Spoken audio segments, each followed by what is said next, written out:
So what is a real estate vlog if I don't give you all the information, all the juice and all the scoop that is happening around the real estate industry? So we're right here at the International Conference Center. The Icreate Skill Fest Season 5, or the 5th edition, is happening right here in Abuja, and it is the Africa's largest builders show, and it is showcasing skill developers, architects, engineers, artisans, building material manufacturers and suppliers. So you want to know what's happening? Follow me inside.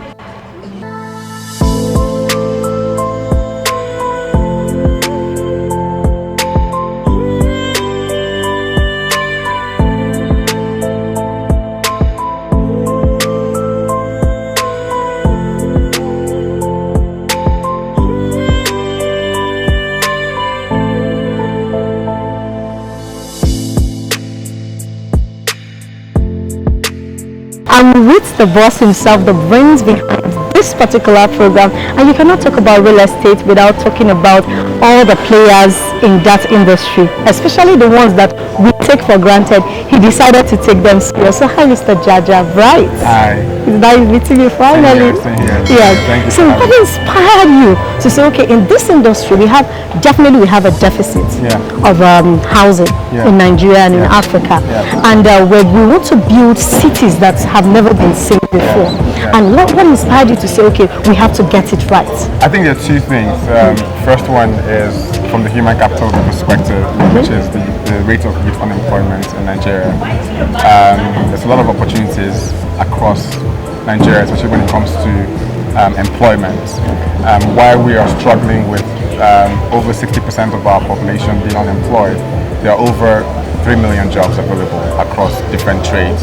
But young people have not even developed the interest to identify these opportunities because of the negative societal perception of trades.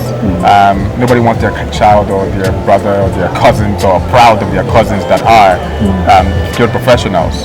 And because of that, it's affecting two things. One, young people are unemployed, not because there are no jobs, they're just sitting at home waiting for a 9 to 5 or waiting for something that they feel is more flashy. And then also it's creating a lot of problems in the country. Our economy, it's affecting our economy, it's affecting our security. That's the reason why you're having a lot of insecurity. When you say young people are unemployed, they try to do something that would help them, survive.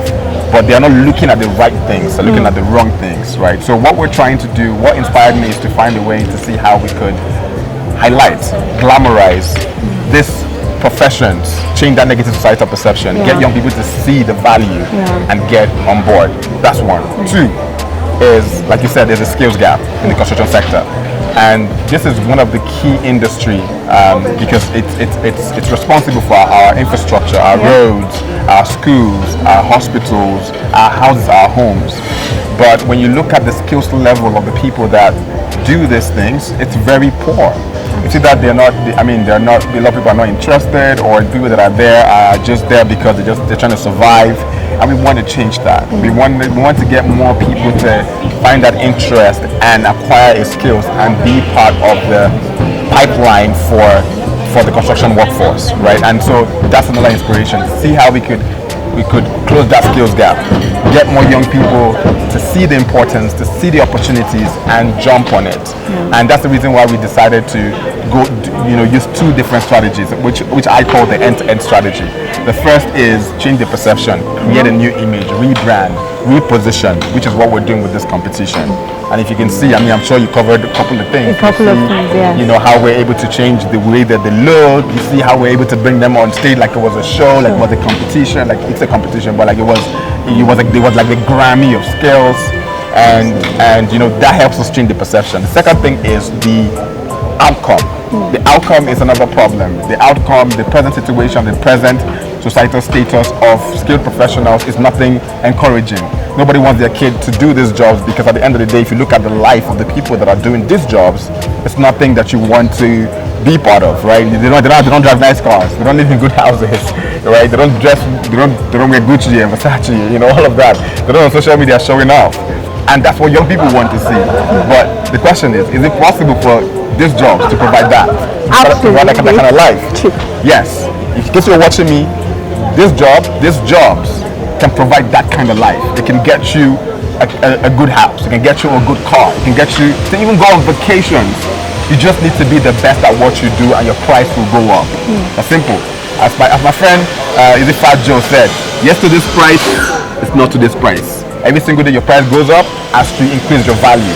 So no matter what you're selling, as long as you are able to be the best at it, you're going to win. And so for us, it's like, second is like making sure that we're able to create a structure that these young people can achieve more and able to make a lot more money and become that example. And that's how we created the Scalers platform. Scalers platform is a platform that makes sure that we use to formalize the employment process for artisans. Normally you have to recommend somebody to get an artisan, which doesn't make any sense in this time and age. We built a technological system that can help you recruit these artisans easily. We have them on the platform. We have their profiles, we have their reviews, we have their ratings, and you can literally look at the platform, look at these things, and decide to work with them. What they've worked on, and you can work with them directly. You can just get matched with them, and and you can pay them. And for us, is the standard that you pay the skillers, not the standard that you pay artisans. So skiller standard and artisan standard are different. Skillers are professionals. They're good at what they do. There are people that probably were bankers and tried to say they want to be artisans. So they're very professional. They're smart, intelligent people, and they should be rewarded accordingly. So basically that's what we're trying to do. So for me, you are the coconut head that is deconstructing the center. Yes. And you're trying to. I don't know what that means, but yes. So you're the guy that is deconstructing the center. When people said you have to be a lawyer and a doctor to succeed in life, they're telling them success is attainable without a degree. Facts. Look at that. 7 out of 10 jobs require less than 4 years of degree. Facts. Nobody's saying that, but that's the truth. Who's saying that? Who's saying that success is attainable without a 4-year degree? Who is saying that? Nobody, but that's the truth.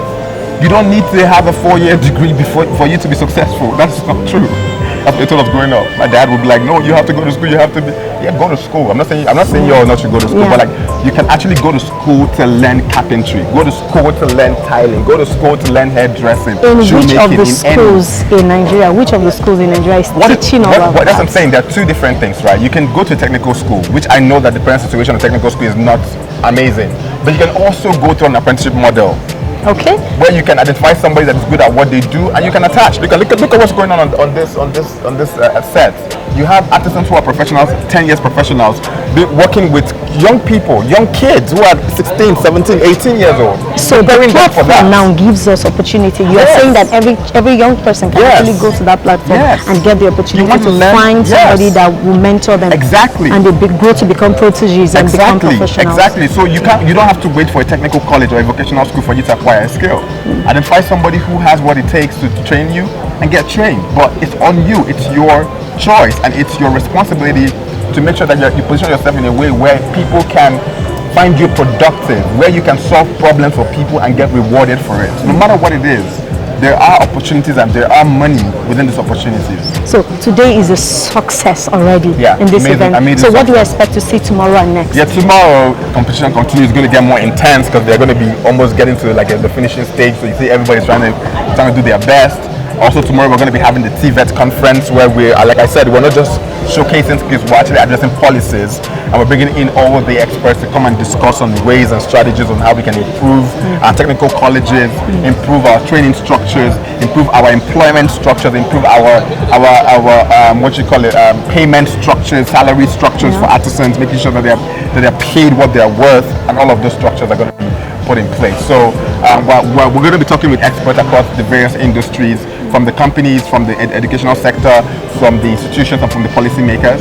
They will all be here to talk about, to see how we can work together as partners to create a more sustainable structure for our training and our employment structure in Nigeria. So you have heard it from the boss himself. Yes. So you don't have any excuse. I'm sure that your I don't know, the platform will be buzzing in with a lot of requests. People will be coming, and we look forward to that. Yes. Hopefully, this is the 5th edition. Yes. So by the 6th year, which is going to be by this time next year, probably March next year. Yeah. And then we're going to come to Lagos, probably October next year. We're going to have Abuja, Lagos. But I mean, we're looking at bringing other people from other states as we go forward. But right now, we just want to create a base where we're not just showcasing skills. We have a base, a structure around. So you've heard it from the boss himself. So you should look forward to the 6th edition. But before the 6th edition will come, if you know that you need something to do, this is the man. Go to that platform and register so that we can build the city, the future Dubai that you want to see in Nigeria. This is the moment where you get to be a part of it. Thank you very much for your time. Thank you for having me. What's the name of your platform? Kelkeli Media. Name of your what? Kelkeli. Now, like your name. Shout out to Kelkeli Media. Shout out to Kelkeli Media. Thank you for coming. Thank you. And I have with me Mr. Wale Akimeji of Amon Heights Limited. He's a realtor, about to turn builder. He was in the financial industry and he has been a big game player in this industry. Why is this very program important to this industry? That's a very interesting question. Why is this program and why are we partnering with Icreate to come up with the skill fest of this kind of magnitude? It's not far-fetched. And I'm sure I'm speaking for a lot of developers and construction companies, owners of construction companies. One of the major problems we have is having to have skilled workers who know their onions and can do this job properly. For Amon Heights, we have evolved in the last couple of years, and one of the problems we've had is having good workers coming to work for us. It's always been a major problem, and as such we have decided that whatever it takes for us to give back to the country or give back to the nation in terms of our experience and all that, it's very important that we need to find a way of having these young people add value to the system. Learning a skill or owning a skill is to me, is gradually disappearing because most of the young people we have today don't want to have anything to do with, being a tiler or plumber or electrician. But if you go to developed countries, you find out that these are jobs that are really lucrative jobs. Yes, these are jobs that are very lucrative. These are jobs that if you own them, or if you're into such businesses, you're not doing bad. Do you think that the society, the picture we present, has something to do with why the way we play down on people who do menial jobs? Exactly. Do you think it has something to do with it? And how can we begin to talk to people? How can we begin to change the narrative so they start to look at themselves as professionals? Like I said, very good question. And the reason why, and the only way we can do that is by encouraging young people to actually, yes, you can go to university 4 years and read medicine, read engineering, read everything.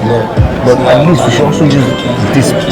We're saying that everybody, not everybody, but every skill, every guy who's interested in learning a skill should try and learn something.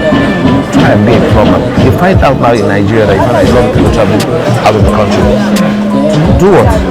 What kind of job are they going to do there? You find out they will end up being under cab drivers or electricians or plumbers and all that. Those are guys that quickly get jobs in that far. You understand? And they can easily stand with that. If I leave Nigeria now and say I'm going to Europe, not to have been working the back, it's not going to be that simple. You understand? It's not going to be that simple at all. So I think this show, that's why this skill fest is so important.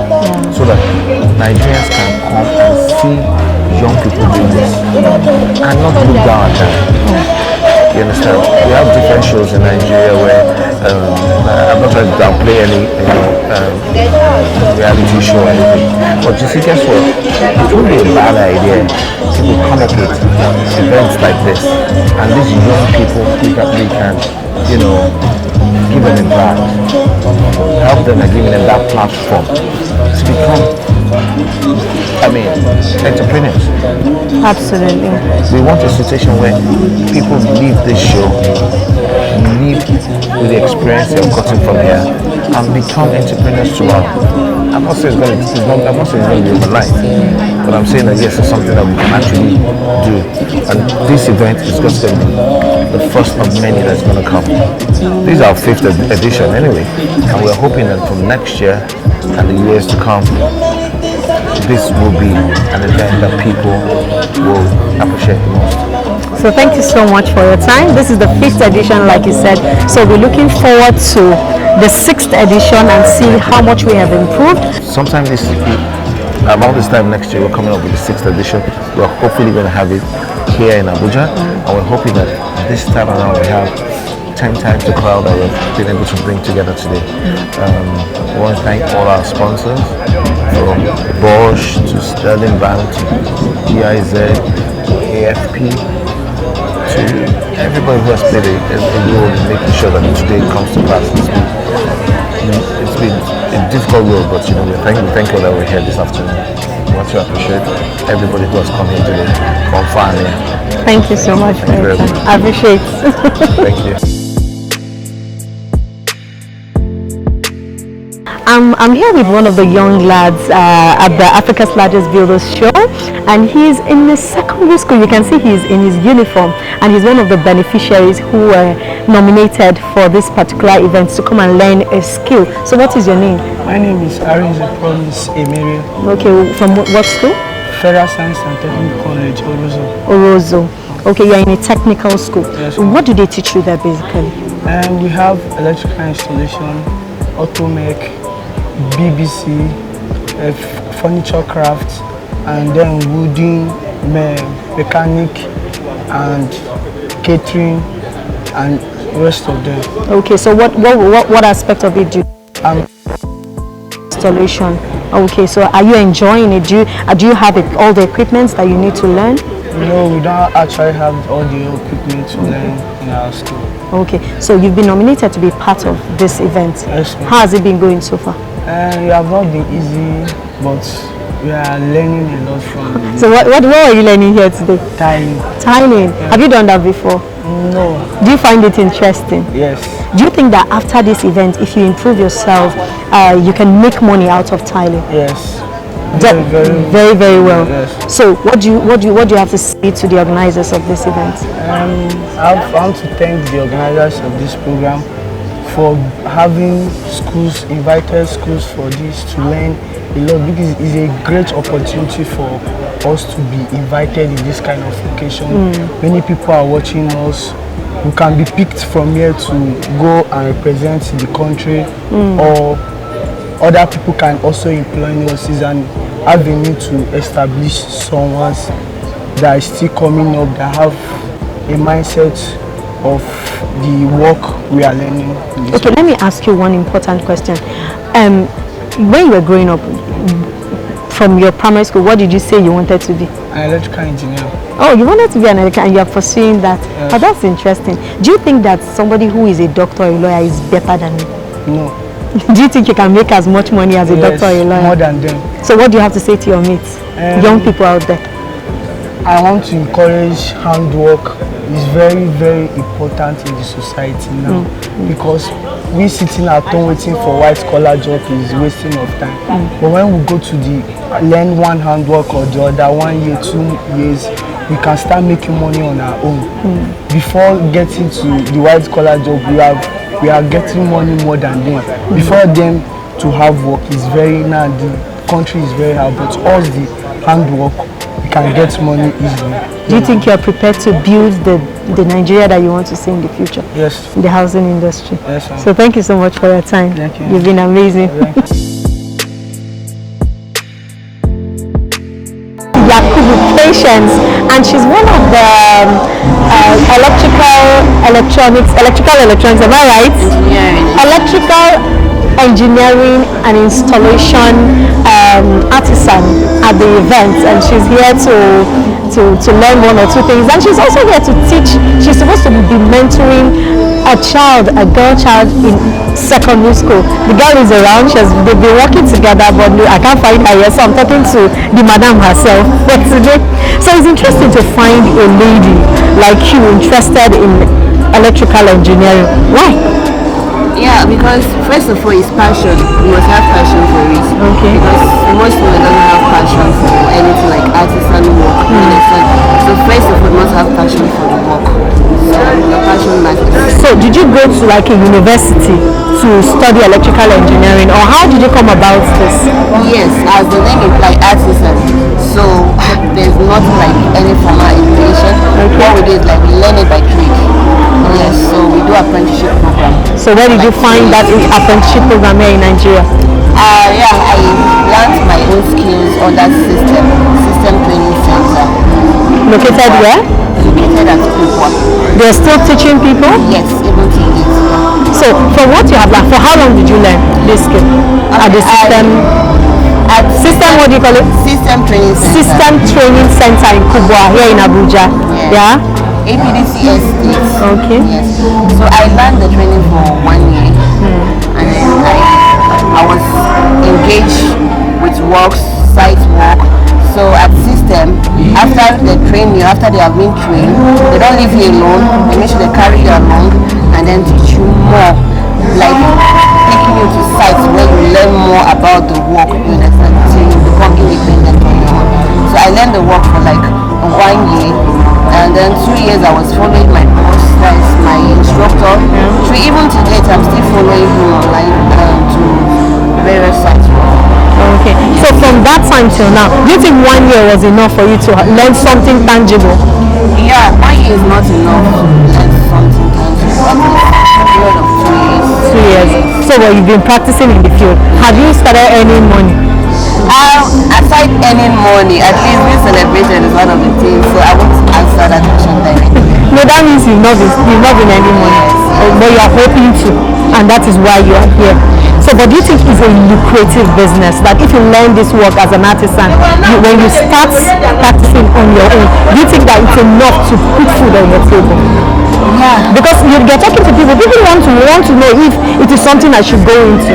Yeah, because in fact, in any building at all, maybe you want to build a house now and there is no light, you can't stay in that house. So it's a very lucrative business.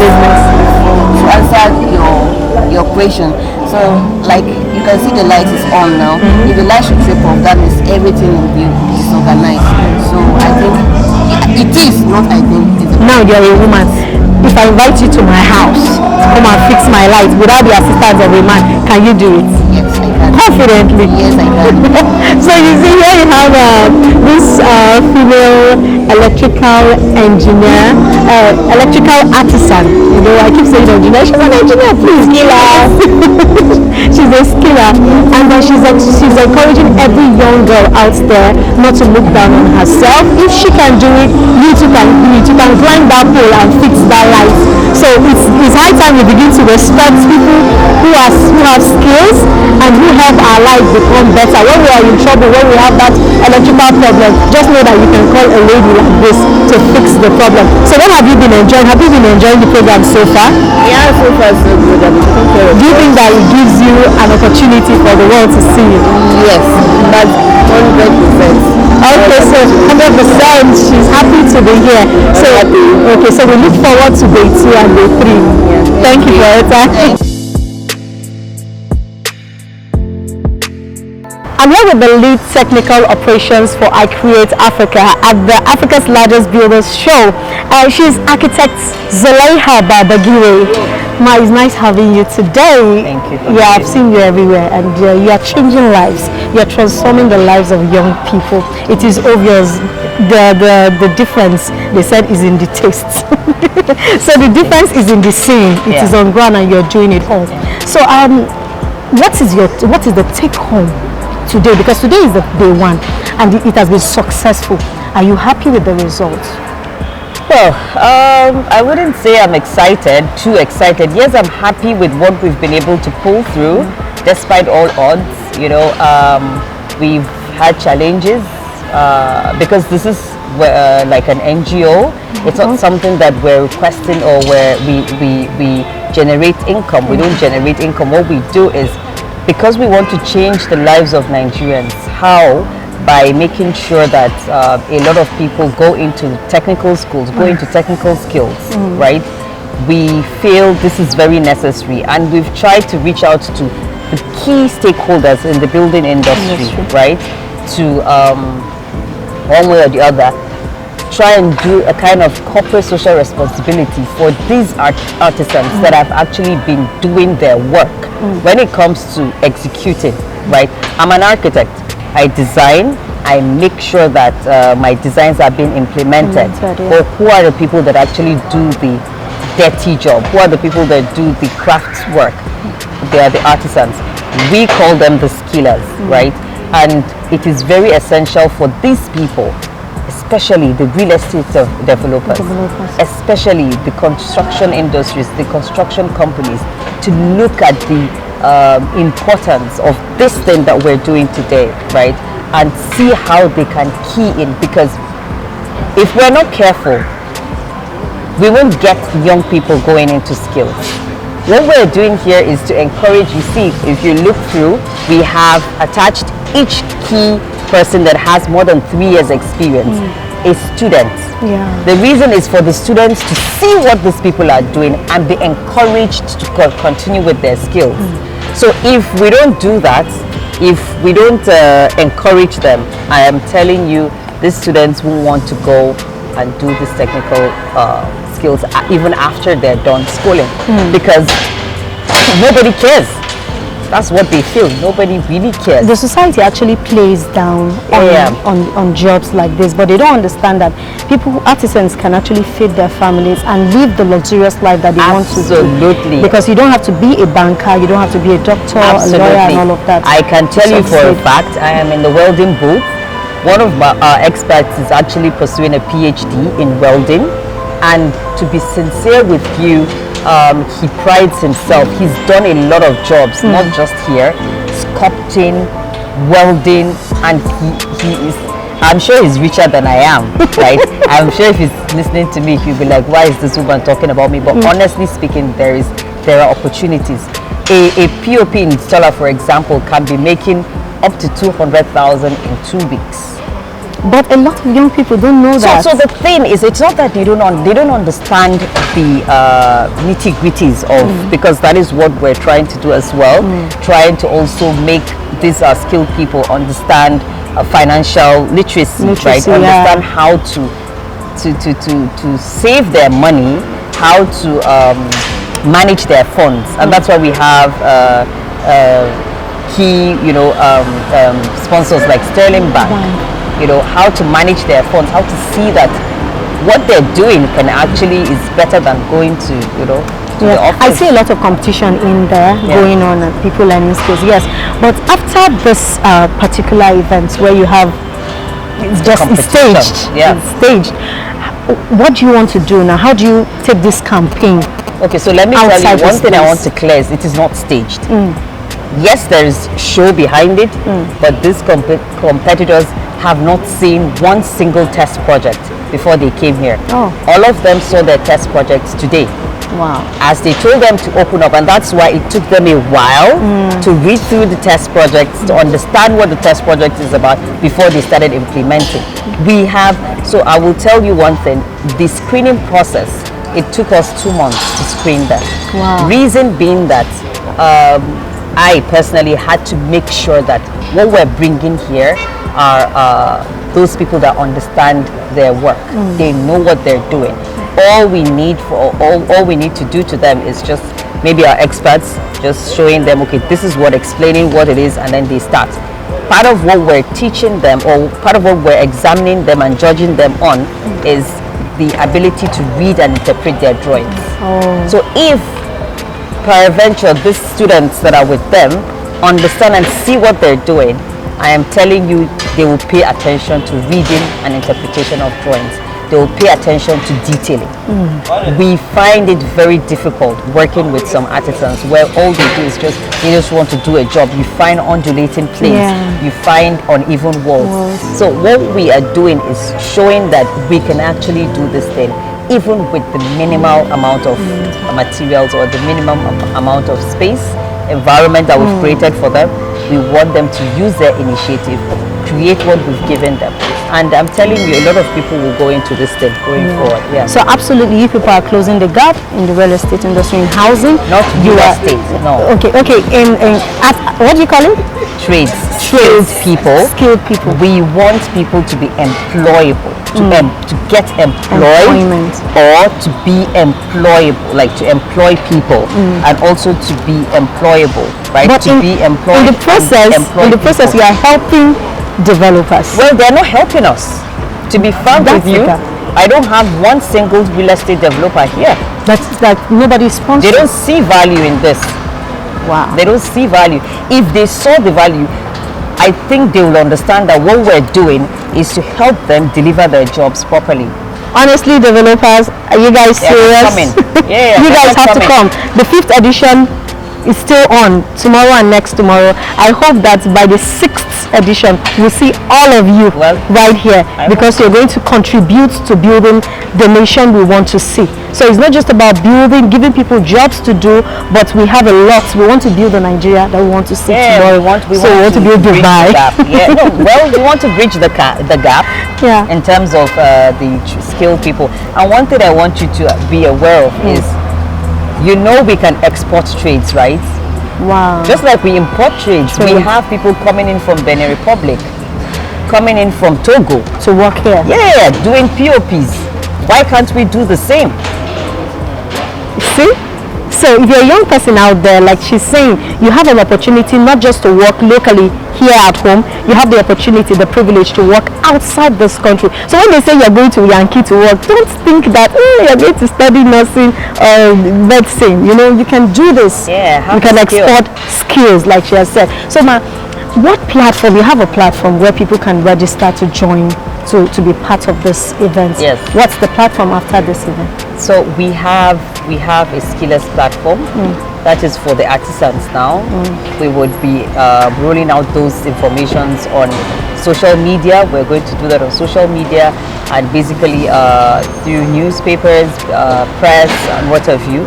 They write in the required information that they need to go online or communicate to us, and enroll and be enrolled for the skilled or the skillers platform. But in terms of partnership, we have, once they go to icreate.com, yeah, they will get our information. So go to icreate.com and icreateafrica.com. icreateafrica.com and find the information on how to join to be a skiller. And in case you want to be a sponsor, if you don't know what to sponsor at all, sponsor this one, because you're going to be changing lives. They've done a lot already. Please give them the support and the push that they need, so that we can employ our young people and will reduce the level of crime on our streets.